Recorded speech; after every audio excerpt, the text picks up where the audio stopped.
What's up, guys? Welcome back to Delco Airsoft. Today we're going to be checking out my Matrix BAR that I have disassembled here on this table, and we're going to do some troubleshooting because frankly it doesn't work very well. To start out, we're going to be talking about the mag catch here on the BAR. Now if you look right here, that is actually the mechanism that catches the magazine. And right here is the mag release.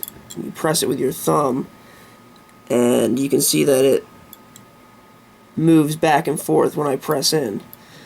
Now, the problem that I'm having here is that when I insert the magazine into the gun, there is a gap, you can see right there, that's a few inches between the catch and the little notch that it catches the magazine on. And you can see that it has room to wiggle around in there, up and down a few inches. Now, that's a big problem for this gun, because the hop up here is just a standard hop up, and on most guns the magazine will attach right up to the hop up like that. On your standard M4 or AK, the bottom of the hop up goes right into the hole on the magazine to feed the BBs. But on this BAR, the hop up actually sits inside this extension here, and that is what feeds into the hole of the magazine. So it kind of sits like that. So lots of times the magazine has room to wiggle, so it'll kind of wiggle just a few inches below that extension there. And it's actually supposed to sit in here like this. It's supposed to go all the way down and press on that little lip that's holding the BB in there. You can see that. And if you release that spring, then all the BBs come flying out. Well, it's supposed to sit in there and press against that little lip that's holding it, so that it pushes the lip back and the BBs get fed into the hop-up chamber.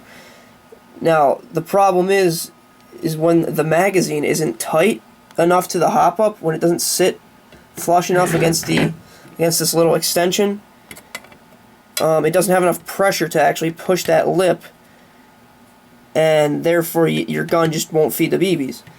So to fix that, you have to hold the bottom of the magazine while you're firing and kind of give it a little pressure, pushing up. So right now I'm going to try and troubleshoot that.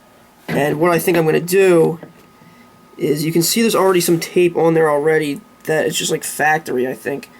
But I'm going to try and put a little bit of duct tape around that so that it sits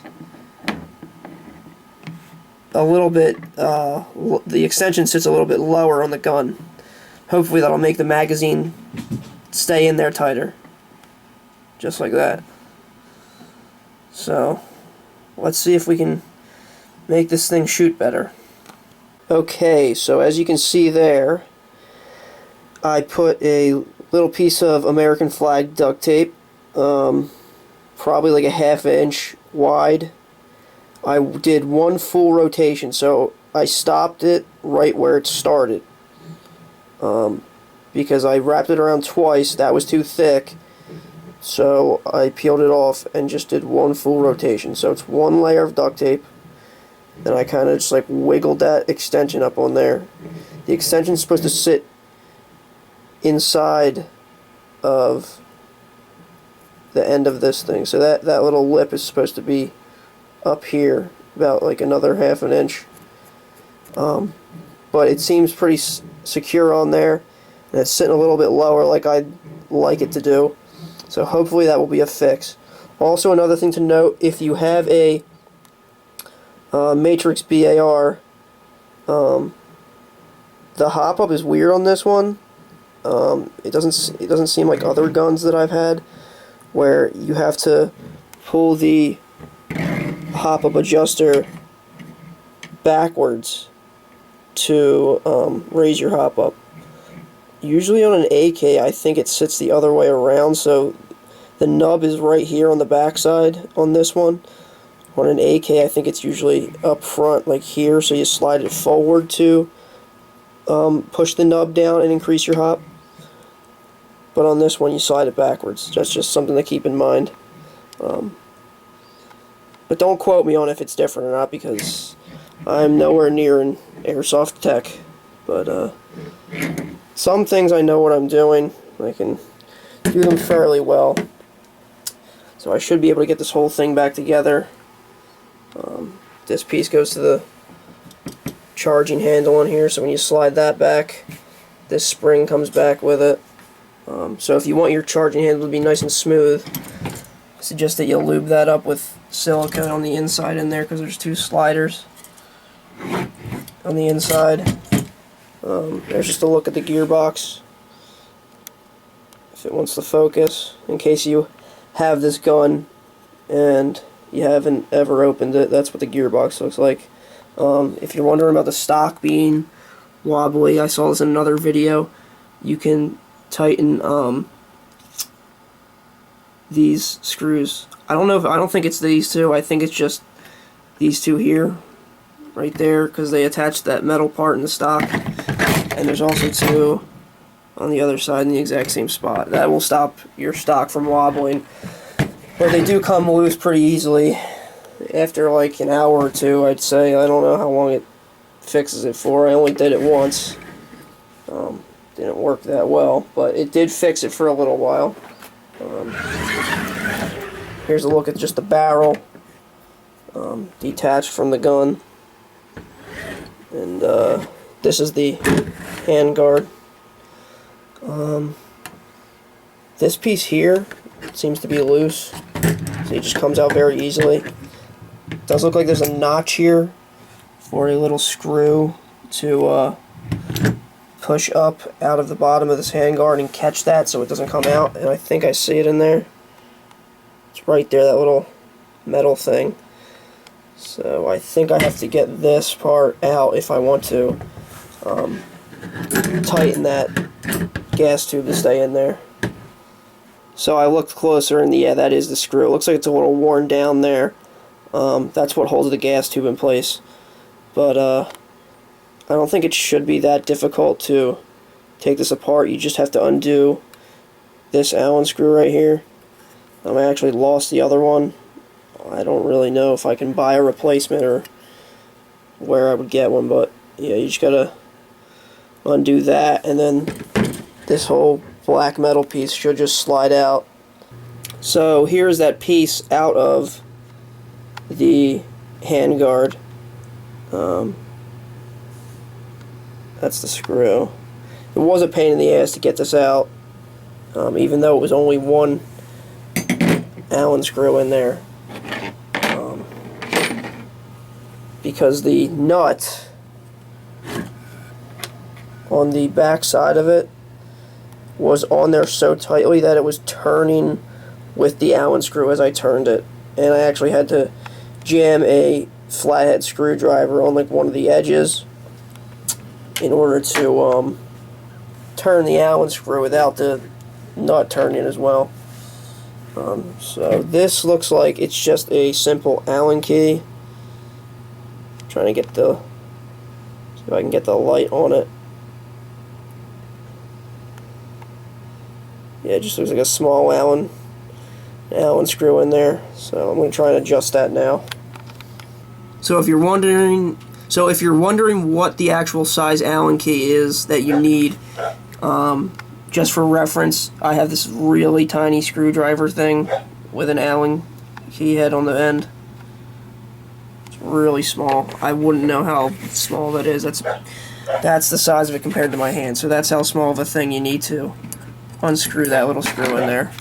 So as you can see, I put this gas tube in there, and now it's, oh, I was gonna say it's not going anywhere, but I guess you have to tighten that pretty hard. Alright, so I didn't have it in the right spot. You have to have this sticking out just a little bit there, and the screw actually screws into a notch that's on the underside of this. And now, as you can see, this isn't going anywhere because of how hard I tightened it. And it won't turn either. It won't even move. Like, it's just part of that, and it's nice and straight there. This goes into the end of the gasket. That's how you do that.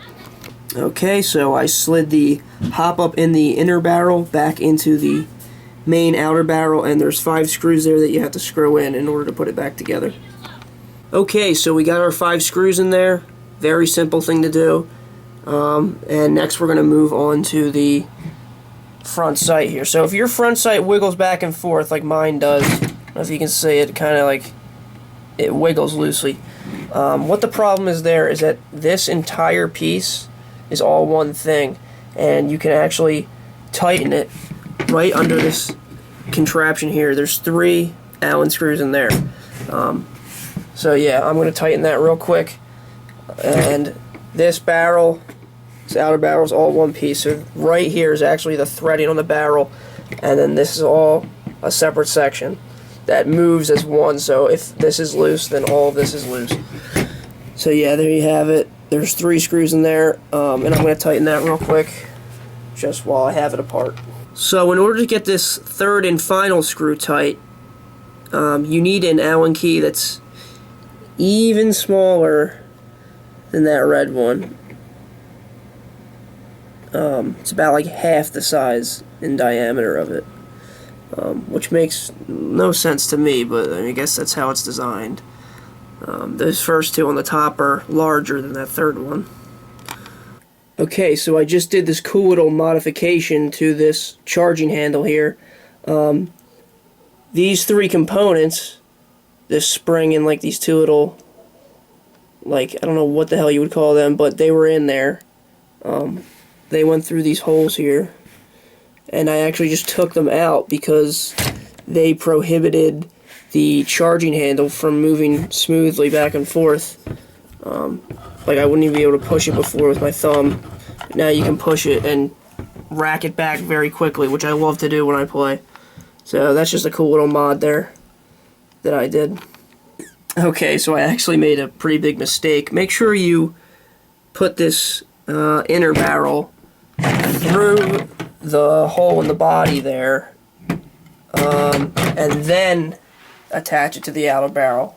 So right now I can't get it through there, so I'm going to take it apart and do that. That's why I say I'm not an airsoft tech. Don't listen to me. Okay, so we got the entire top half assembled back together properly, and right now I'm just going to slide on the handguard. Alright, so we got the gas tube and the handguard on there. Everything's looking good, and we've tightened the stock. Remember, using those 2 screws on the back and on the opposite side as well. And now we're just going to put it back together. Okay, for some reason when I was putting the gearbox part back in here, this moving bolt catch door was actually prohibiting me from putting the gearbox in there. So I think I'm just going to take it out and probably just leave it like that for now.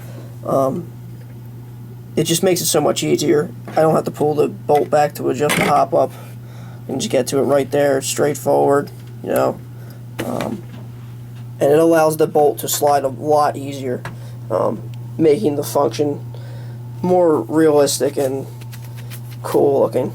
So that's what I'm going to do with that.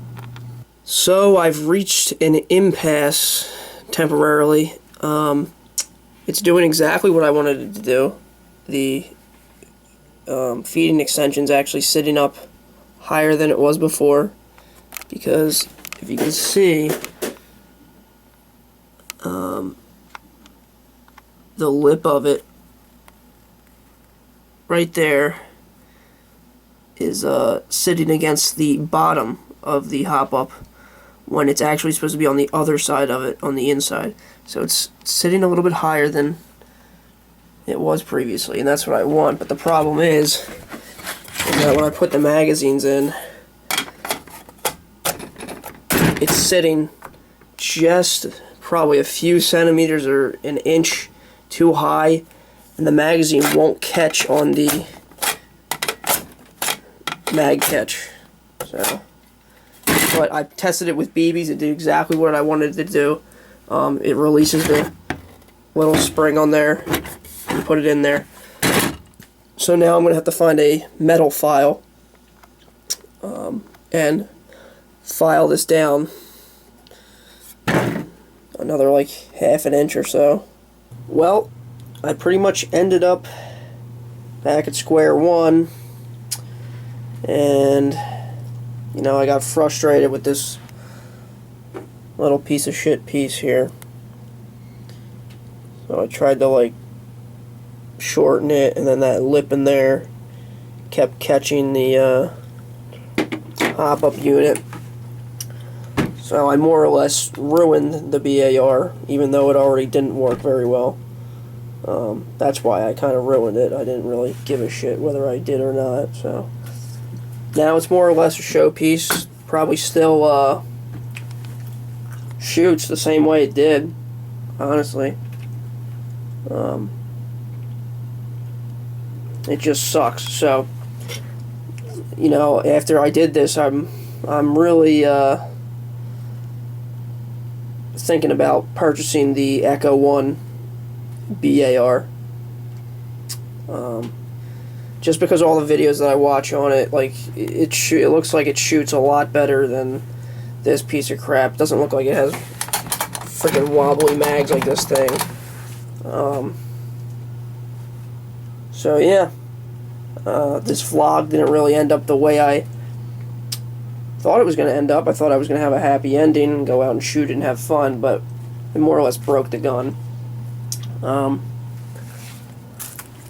Also, I just want to show you guys this cool little gun rack that I built. The lighting's not very good in here, but I drilled this metal thing to the wall. Got my UMP, the LCT, S&T shotgun. This is my friend's STG-44 that doesn't work very well or pretty much at all. My Tokyo Mirai Thompson's there. The GMP with the grenade launcher. My E&L AK's hiding in there. And then I have the Lancer Tactical FAL here and the S&T grease gun, I think that is. So yeah, that's what I did when I cleaned my basement. But yeah, so I'm probably gonna purchase that Echo 1 some point soon, and I'll definitely do an unboxing. So once again, my name's Tom, and thanks for checking out this video. I wish it could have ended better. And just let me know if you like these kind of vlogs, because I can do them more often. They're not too hard to do. It's just me and my camera, so thanks for watching, guys. I'll put up another gameplay video in a few days, I think. It's nothing special. It's just like 17 minutes of raw gameplay, pretty much, from a old op where I lost all the footage to it. I lost most of the footage. It got corrupted, but I got one like 17-minute chunk for some reason. I don't know how many like kills I get in it. I don't really know if I get any, but it's kind of cool. So that'll probably be up in a few days. So let me know if you like this vlog, because I can definitely do more of them and do them on different guns too. Thanks for watching, guys.